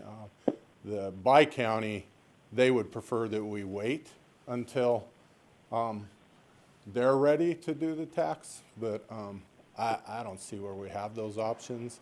And then the other comment that rang clear was, if we run the tax, then we own our equipment. And that's a telling thing, that's a good thing for us and gives us more leverage at the 1/5 table and more say as CCOM hopefully eventually develops out into a public facility district. I will say that the current sales tax rate in the city of Pasco is 8.9%. 2/10 would put us over 9% tax. The one thing that I'll add, just as food for thought as well, so outside of, running a tax to come up with the money or, paying cash for it out of reserves or whatever else, we will have options that we can look at. Motorola does offer financing. We evaluated that when we looked at the microwave project. So just to give you kind of an example of what that looked like, there was a $4.5 million delta for that project that the Big Five split. If we hadn't done that and we would have pursued financing, we looked at, they have a 7 and 10 year option, very competitive interest rates. If we drew that out over a course of 10 years, our annual obligation to that lease amount would be only about $700,000. So then that would be the amount annually that would be split amongst the stakeholders. And the nice thing with that piece is that there's no early or penalty for early payoff. So there's some benefits to that if in fact, things don't play out like everybody hopes. There are other options that could get us down the path to get this project going.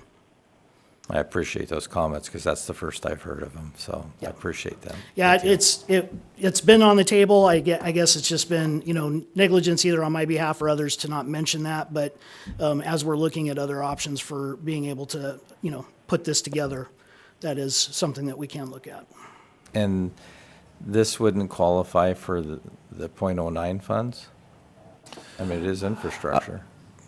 I'd have to check with Jeff, but on the surface, I don't think so, because the intent of .09s is economic development and infrastructure more in the sense of roads, sewer, water, utilities, those kind of things. I don't know if the intent of the law would be that, Jeff. I think it could potentially fit in at least satisfy one of the requirements, which is that it be for infrastructure, but there's those additional .09 requirements that it be for an economic development purpose, which I believe essentially means that it creates long-term jobs.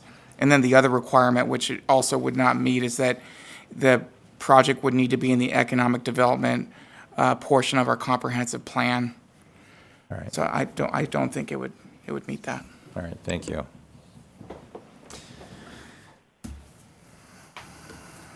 Any other questions I can Any answer? further questions? Commissioner Baumann? Okay, thank you. No questions here. All right, thank you. Any further administrative office business? No, sir, that's it. Thank you. Okay, we're moving on to public comment. Is there anyone in the room for public comment? If so, please come forward, state your name, and you have 3 minutes. Hi, I'm Jenny Reiki, and I live in West Pasco, and I work with Save Our Shorelines, SOS. We are dedicated, citizens advocacy group dedicated to preserving public access to shorelines for the purpose of enjoying the shoreline of the river. And so we really deeply appreciate the cooperation between the county and the Corps to protect what they can of Carbody Beach, because it's one of our assets. When the Pasco people want to go to Richland to enjoy parks, we need to be able to point out what we have over here on Franklin County side. And our concern is the Franklin County shoreline, what can still be accessed by the public. So thank you very much for the work you're doing in the Carbody Beach area. We know it's a troubled zone. We need to have it safe for people. So thank you. Yep, thank you.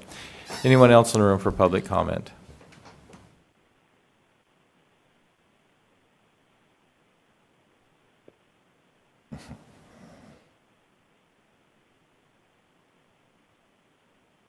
Good morning.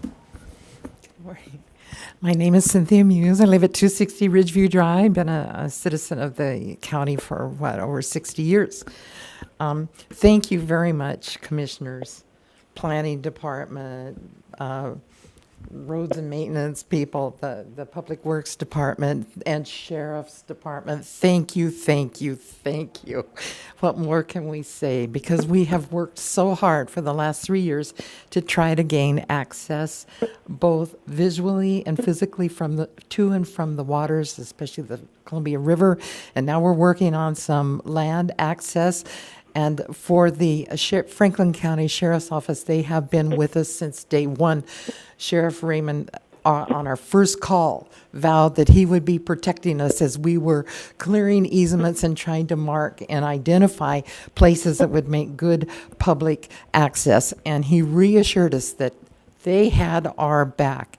And let me tell you, Sheriff Raymond and your department, we especially those of us that live near the Double Flume and Carabati Beach, we are going to be your eyes and ears, and we're going to have your back too, because we can't thank you enough and appreciate enough on what you people do to keep us safe. Thank you all. This is a fine moment to have a lot of gratitude and good forward progress in this county. Thank you. Thank you. Anyone else in the room for public comment? Do we have anyone on the phone? No callers.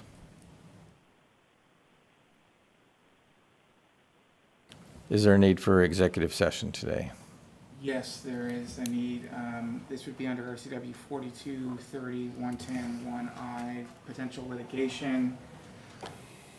Myself and Mr. Sant would be present during that executive session along with the board. We'd ask everyone else to.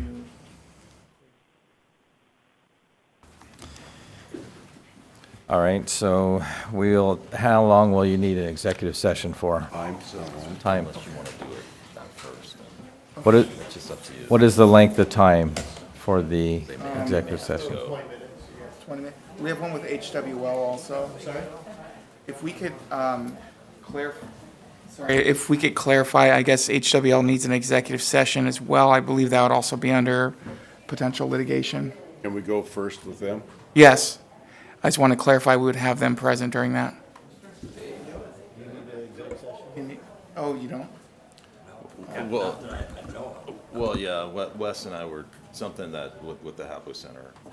Oh, I'm sorry. Yeah. I'm sorry about that. So we'll do 30 minutes, the first 10 with HWL, and then we'll exclude them and commence, I guess, the remainder.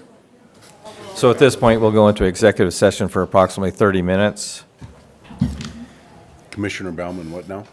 The only thing left after that will be the workshop. So, thank you. Yeah, it was the public column line, it mutes during executive session. Oh.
We've come out of executive session. We are going to go back into executive session for approximately 20 minutes. The time is 11 minutes after 11. And Mr. Chair, that would be under the same RCW with Jeff Briggs and myself and the members of the board. Time is 11:12. We will go into executive session for approximately 20 minutes.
We have come out of executive session, and we are going to extend executive session for approximately another 10 minutes under the same RCW code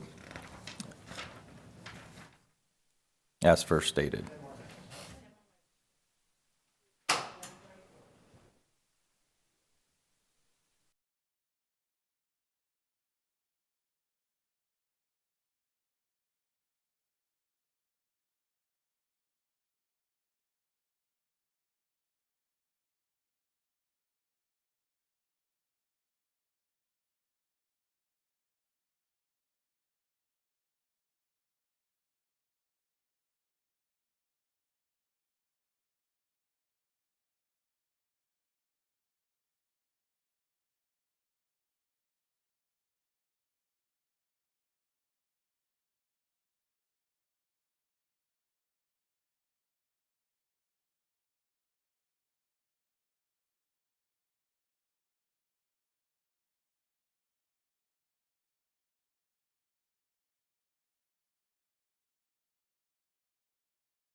So we've come out of executive session. The time is 11:46. Is there any more business for the good of the county? None here, sir. Hearing none, this meeting is adjourned.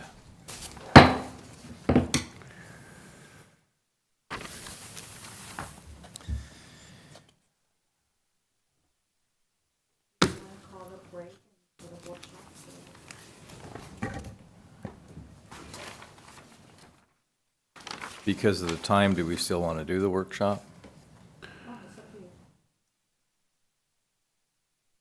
You could amend the chair of the workshop if you want to. We could table some of the items like the amateur hockey, because Larry has to go to a meeting. You know, certainly the org chart, we're not going to make a decision on that. I mean, we can discuss that another time.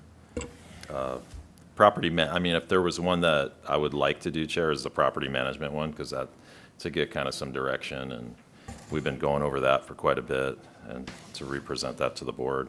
But the other things. Well, Larry's here right We now. also, we also have court admin. Oh, yeah, People here on item number 5. They've been here the whole meeting. Yeah. And, so if we had time to discuss the information services interlocal agreement, that would be good. Okay. Well, let's start with, Better call it to order. yeah, all right. So the time is 11:48, and I now call the meeting to order for the workshop. We're going to amend, and we're going to start with the presentation on the Tri-City Hockey Association. No, we're going to postpone that one. Oh, I thought Larry Leisure was here, I thought. Oh, he's Left. He left. All right. I think it just. I think IS is the only one we really got to All do. right, so number 5. So moving on to number 5. Updated IS agreement.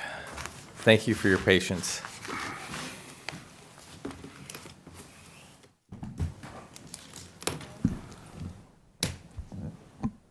We are here today.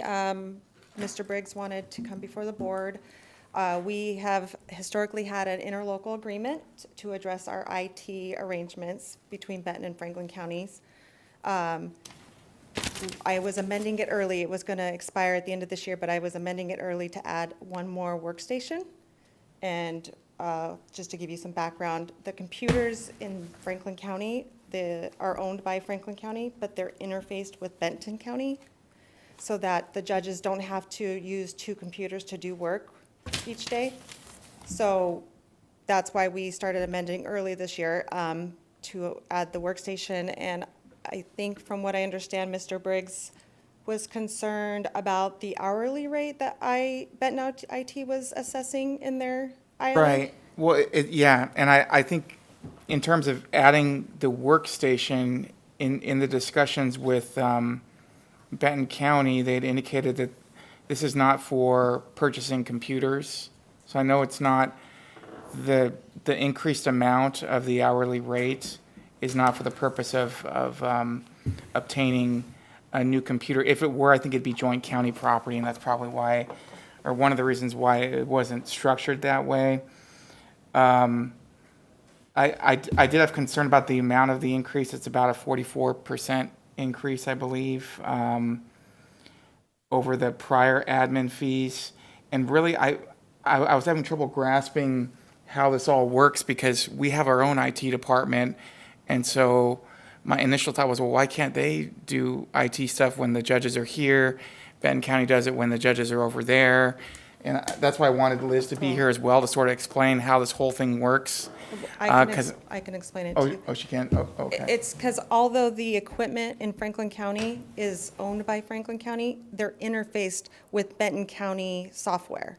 So when you log into your Franklin County computer, it looks like Benton County, and it is Benton County. So when for emails, their hard drives, all of our programs that we access when doing business is Benton County. So when our judges and staff are in Franklin County and we have a computer problem, sometimes we have to rely on both IS and IT, because the equipment belongs to Franklin County, but then the software belongs to Benton County. So sometimes we use both groups, and it's pretty heavy. Our judges often rely on them pretty heavily, so they're always right there for us helping, and they're great, but sometimes we have to use both because of the dynamics of the equipment and the software. Yes, so Benton County's, the judges, the clerical staff, they have a connection. People stand closer to the mic so I can hear these. Is it turned on? Yeah, it's on. Can you hear me, Commissioner? Barely. Dang. you All wanna right, so stand? this is Liz, and I was just saying that the Benton County Judicial staff, they are able to connect over to Benton County and use the file shares that they're accustomed to while they're at Benton County from Franklin County. The benefit for them and for Franklin County is that they can do that. That's a convenience. They don't have to have 2 passwords. They don't have to have 2 logins. They can access their emails. One thing that they do, at least based on talking with our IT staff, is internet. If they choose to go out through the internet, it does go out through our internet connection, not necessarily Benton County's, and that's a network configuration. But it is a convenience for them to be able to only have, one user log in and into their own, is it Odyssey system that has all their case management information. So is Benton County then not able, or sorry, Franklin County IS wouldn't have the proficiency then to navigate the Benton County software? Is that why? Well, Franklin County does use Odyssey as well, but I'm assuming that Benton County keeps all their case records management within their Benton County's Odyssey connection. Right. Right. It is separate? And so there's an access issue, then we're not allowed access into their system? No, I mean, Franklin County doesn't have access into Benton County's Odyssey case management programs. Okay. I mean, we have access to the clerk uses Odyssey. I don't know who else uses Odyssey, but. The clerk's office and Superior Court use Odyssey. It's also the drives, so that you're not trying to, when we do work, we use the programs to look at case files, but often you're doing Word, Excel, other work that you would use your server for in all of our drives, and not having to duplicate that between Franklin and Benton County, and then as well as emails, having 2 different emails depending on where you're working. Being a bi-county group of 30, and not enough room for everybody to be here, we do work for Franklin County in Benton County, and likewise in Franklin County. So when we're doing our work, we're crossing between both counties because that's how we function. It's just where you sit it's better to be able to log into a computer and have the same, interface wherever you are. Right. So I guess my question is, getting around to what Mr. Briggs, the cost increase of 40, how much percent? It's 44%. So right now, the current rate is set at $112.35 an hour and $178.50 during off hours, so holidays, weekends. And the proposal is to increase it to $161 an hour.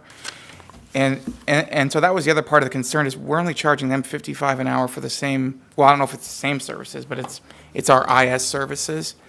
And so I guess that was part of the concern is why are we paying them? It sounds like we have an answer to that, but also why is there such a great disparity in the cost of our services? That's why is there such a great increase?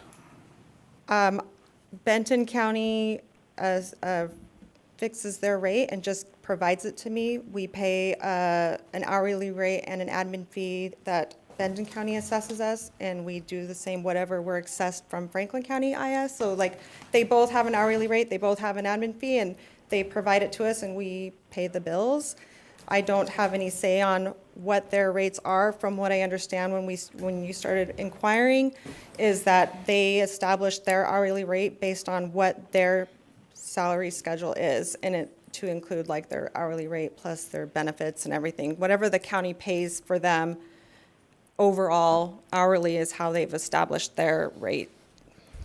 Based on what I seen in one of the exhibits, I don't know if it was C or something like that, Benton County is also including into their calculation of the hourly rate, the IT services that they provide, the file share, the exchange or email, cybersecurity, firewalls, routers, anything like that. They're taking that cost into consideration when they're putting their hourly rate. Franklin County is only charging for our wage plus benefits, which ended up about $49 or close to $50 an hour. We have been charging $55, so I think that's a good rate. It's not overcharging. We bill out, Franklin County builds out our IT services to billable departments once a year for our services, our internet, our phone service, our file sharing, our exchange, all that gets calculated and we bill that out once a year. So that's different than how Benton County IT does it. Now, I don't know how they come up with, this amount of money. I think it seems a little steep, but I don't know. I don't have their list of IT services and their costs. What we bill out is actual costs. We look at our costs in June, what we pay throughout the years, and then that's how we divide it up based on how many, let's say how many staff Superior Court has. If there's 10, then we divide those services out by 10, and everybody else, we have, let's say 350 users of it. We divide that out and we get their cost for that service. So ours are actual costs billed. I don't know how Benton IT is doing it. And that's kind of what That's spurred, the big what spurred the question. workshop. One of the main reasons is I don't know either. And so it's been difficult to sort of say that we're meeting that legal standard, that this exchange here is for the full value of our services if we don't know, or full value of our property that we're exchanging in exchange for their services if we don't know what the relevant data points are. Yes, Commissioner Bauman. So Jeff, I believe that you've been working diligently on this for quite a number of months. Is that accurate? I wouldn't say working, I mean sporadically over a couple of months. Yes, but I've been working on it. And trying to justify or understand what the justification is for this drastic increase. Is that fairly accurate? Right. I mean, it is an increase of 44%, and then comparing it to our own, it seems to be 3 times approximately the cost of our own IT services. So it did raise some questions that aren't ordinarily, that don't ordinarily come from the legal department. Okay, that's really concerning to me. If we're charging out at roughly $55 an hour, and their new rate is going to be $160 an hour. Do I have those numbers accurate? Well, you'd have to trust my math. What I did was I took the rate, I believe it was 155, and I multiplied it by 5% and added that to the rate because the contract does have the proposal. It's not in the actual fee schedule. I think it's on maybe page 1 or 2, where it factors in a 5% admin fee. And so what I did, because I like to have that in one figure, was I multiplied that 5% by the hourly rate and then added that amount to the hourly rate to reach that figure. So it will roughly, if this was all completed, it would roughly be $100 an hour more than our rate. Somewhere in there, yes. Okay. Yeah, I would certainly want to have a better understanding of why that is. I understand what Liz is saying, that, they calculate a little bit differently. They add in the firewall and all of the different licenses and connectivities, but our cost would not be any different. We pay for those same things in the same ways. So I don't know if either they're calculating theirs in a way that we need to, as far as figuring our rate. That part I don't know, but I would certainly want to have a better understanding of why the rate is so high in the first place, and then why they want to increase it by almost 50%. Both of those things are really concerning to me. Okay. So it sounds like the direction I'm getting is to maybe get more information. Yes, more clarity. Certainly for me, I would like to see that. Okay.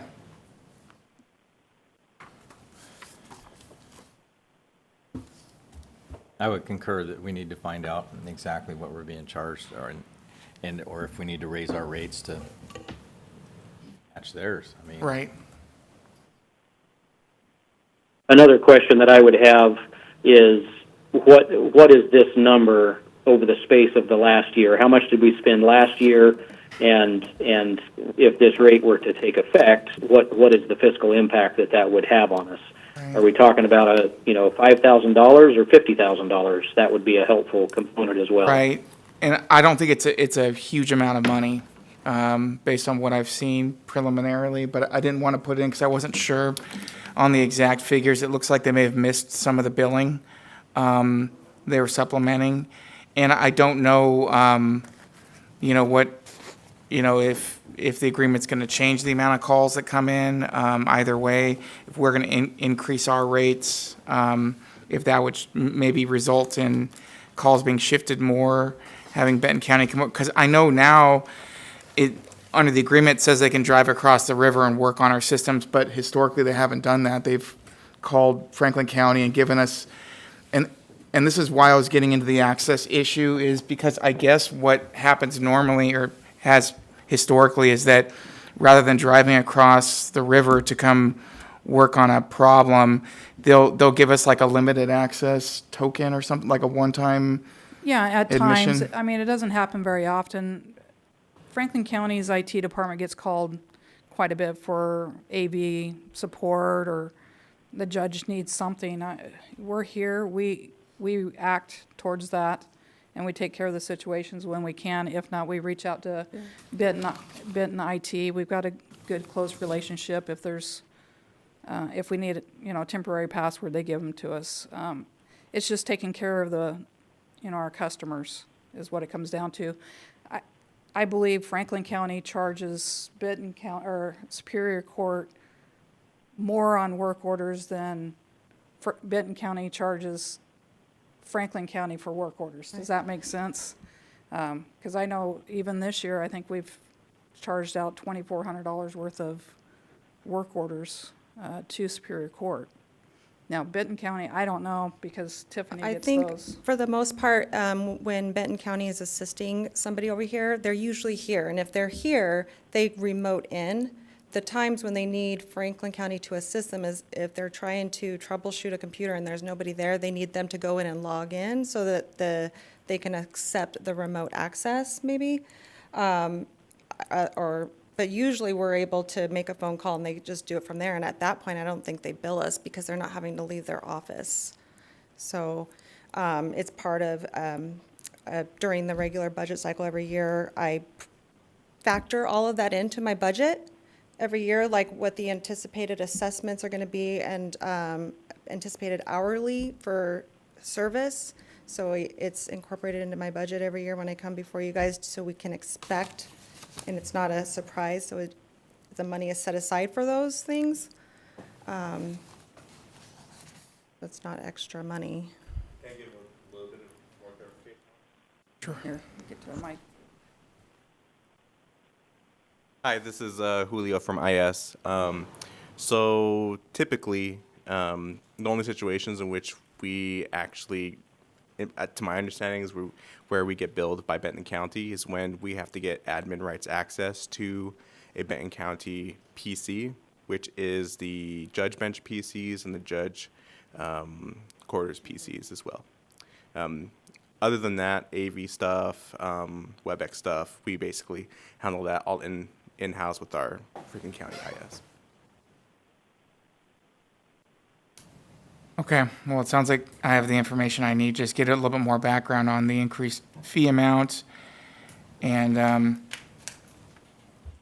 go from there. I think I'm starting to better understand how this all fits together, but it does seem odd that we're billing one another for services on our computers. It would seem like it would be better if we could somehow have a system where we were able to remote into one other systems to work on our county-specific problems, I guess, for lack of a better way to characterize it. Those computers aren't on Franklin County's, I mean, they're on our backbone, but they're not part of our network. They go from here straight over to Benton County. So Those are the judges' laptops, is that what it is? judges' laptops, judges' chambers. And then we have one staff, so there's, I see. yeah, 7 or 8 computers. That is strictly Benton County's interface. Right. interface, yeah. Okay. All right, well, I'll try and get more information then on, I guess, the basis for the increase for the hourly rate, and then we can report back and discuss. I know the current contract expires in December, but as Ms. Rung had indicated, there's some, I guess, some sense of urgency for it, or you wouldn't have brought it sooner. We have started placing more staff here to be located in Franklin County to work each day because of the rise in, business needs, customer service. And so my case manager, Ms. Aldua Popman, my assistant, is here every day, all day, but that's a computer we already have in part of the ILA to be networked in. But I have another person here every day that now cannot work because trying to bring their Benton County device over and VPN in, like as if they're from home, it just doesn't work. So they have to try to jump into a chambers computer and work, but then when we have judges here, they're kicked out. So it's just a loss in work, but the need for staff physically present here is very much needed. Do we have the ability to provide them with hardware to work while they're here I guess we'd have the problem of them not being able to access the. They would have to VPN just like they're Right. trying to do. Right. And that's why the Regardless of who ILA owns it. adds another device to be interfaced. So, because the ILA allows for 7 devices, and I need 8 to give that extra person a computer station here that's not VPNing in. I guess it's a violation, to the contract, but there's no reason why we couldn't set it up so that they could use it, but we need to decide whether or not we're violating Right. the contract or not. I'd say waiving. It'd be waiving. Oh, waiving. But yeah. Excuse me. But, I didn't have but no, my I get it. my I legal get it. hat on. Okay. Okay, no, that sounds, I have some good direction here, so I appreciate everyone's time. All right, thank you. Thank you.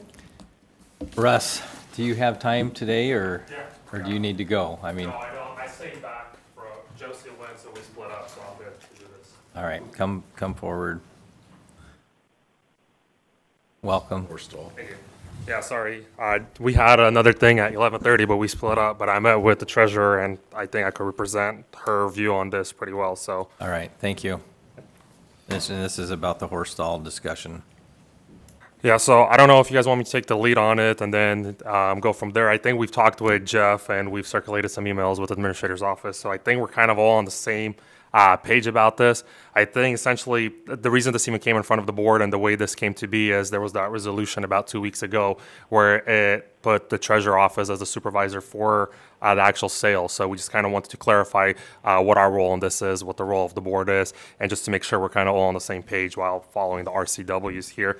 And so really, when we go through the RCWs, the way I read it and the way I see it is it's a two-part project. Part number one is up to the board and the legislative body of the county, which is it's RCWs 3410 all the way through 3460, and it kind of outlines step by step what the board has to do.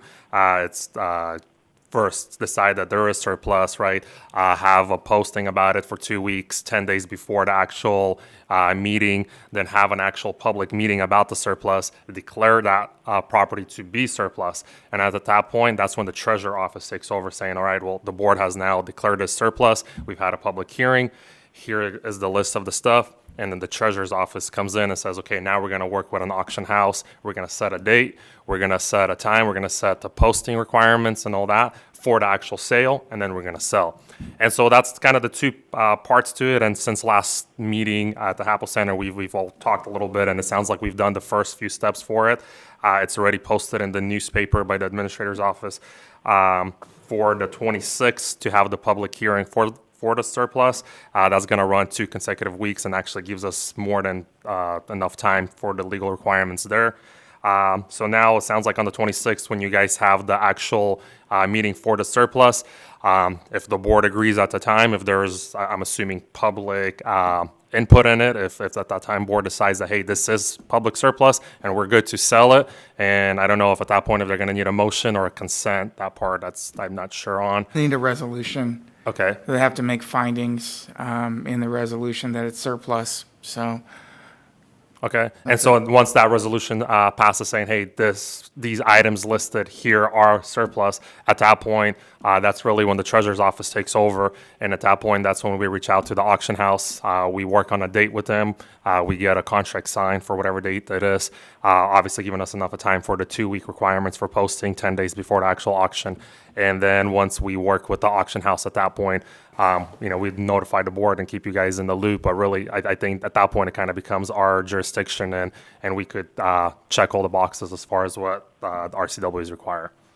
And so I think that's kind of the point of today, is to make sure that that's how we all know what we're doing, and that's our role, and that's how we see it. Now, if I'm missing something, or we're in disagreement, or that's not how you guys want the treasurer's office to handle it, please let me know, and we'll adjust accordingly. Question, Russ. Yeah. Do you pick the auction house, or do we? So the way I understand it, we pick the auction house. There is a couple of things in the RCW that kind of outlines how you go about it. This is kind of hard to speak on for sure, because essentially what happens in other counties, because we did meet with other counties about it too, and I wanted to see what the practice was in Washington State. They already have an established process. So if the treasurer office handles their surplus, they already have an annual contract or a 2-year contract or whatever with a certain broker. Usually it's I forget what it's called. It's auction house. It's a publicsurplus.com, and that's usually who they use.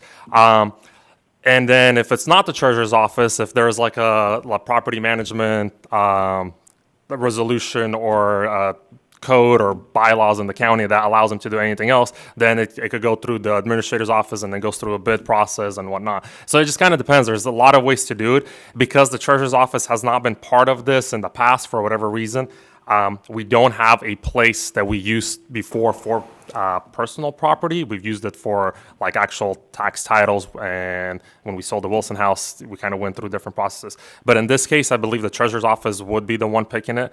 Of course, I don't know if that's concrete, and I'm sure that there is no problem working together with the administrator's office and the treasurer's office to be in agreement of who we go with. No more questions. All right. Commissioner Baumann, do you have any questions? Question for Jeff Briggs. Jeff, could you speak to who makes the decision on what auction house is used? Yeah, it's kind of murky there. So the RCW I'm looking at is 3634080. It does say that the treasurer supervises the auction. It doesn't really say who selects the auctioneer. So you might say this isn't clear enough. It's supervised doesn't really imply that they select the auctioneer. These are old old statutes, by the way, that sort of predate statehood. So it may and it makes sense that the treasurer would be involved because they do auctions all the time of tax title property.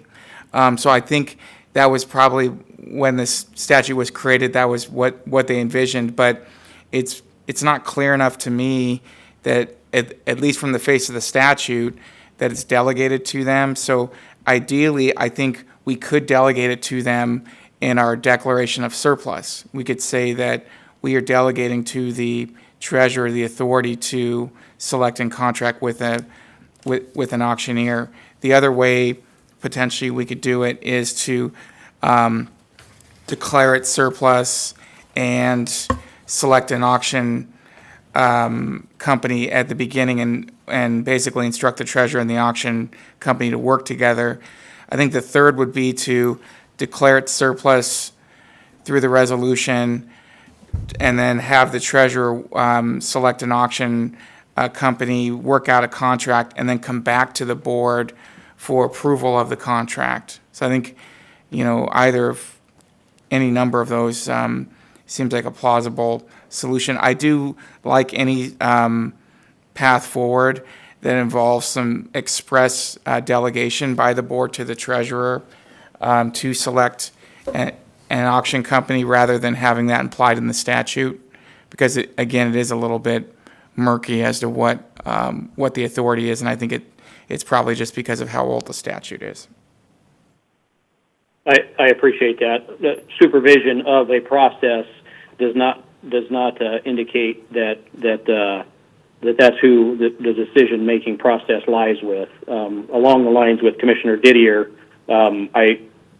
in reading that statute, I don't find anything in it that indicates that it's the treasurer's office that decides who does it. It's that supervises the decision that's made, and in this case, it would be by the Board of County Commissioners. Right, and I think most other counties have a property management policy in place.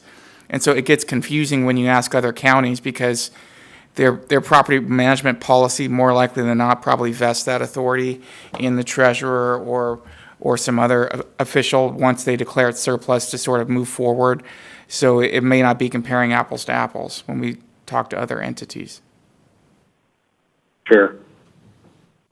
No further questions, Mr. Chair. All right. Any question? All right, thanks, Russ. So just to clarify, as far as the auction house goes, so how do you guys want us to go about it then? I mean, I'm assuming more likely than not, it's going to be the case where we're working with the agreement we kind of already had and move the date. And I don't see that being an issue, but I don't know if you guys want us to reach out then and kind of, set stuff up. We can't really get into contract with them until you guys have that hearing on the 26th, but at least we could do some legwork and say, hey, if the board declares this surplus and if this is approved surplus, what would be some potential dates and kind of get some of that legwork done? Is that the route you guys want us to take? Because if it sounds like Commissioner Baumann wants to leave that authority with the board as far as who we go with, so. That would be my consensus, is to do that, because we've already established who we picked, and now we just need to find dates and what works for both parties.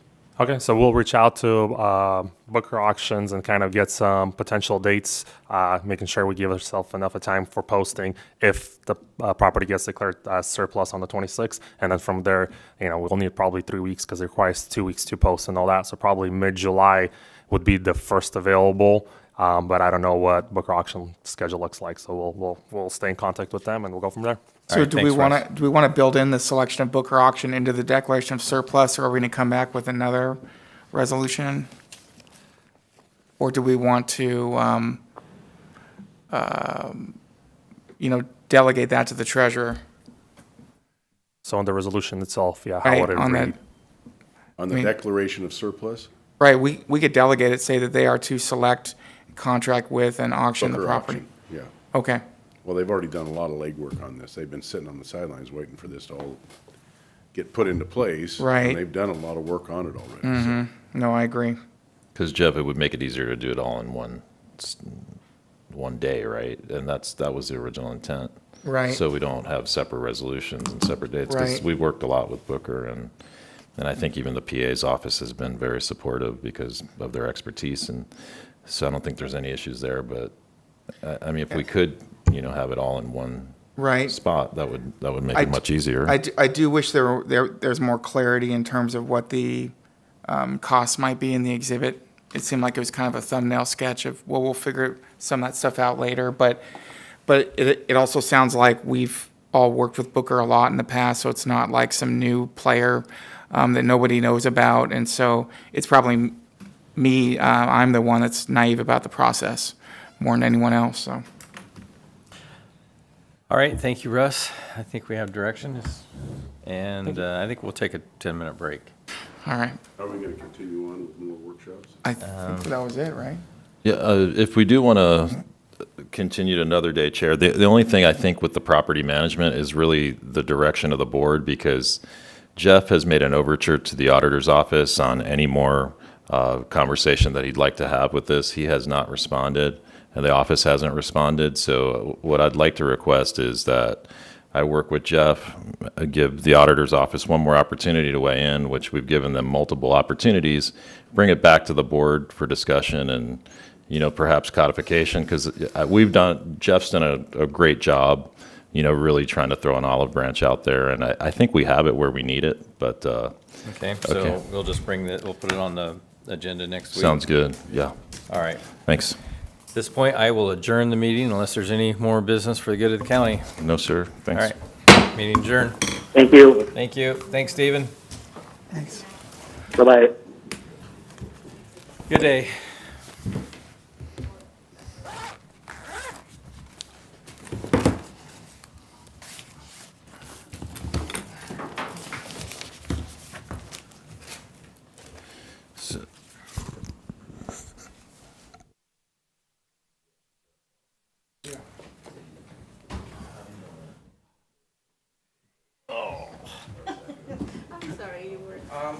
Just follow up with them, see if you guys have comments, just send another email.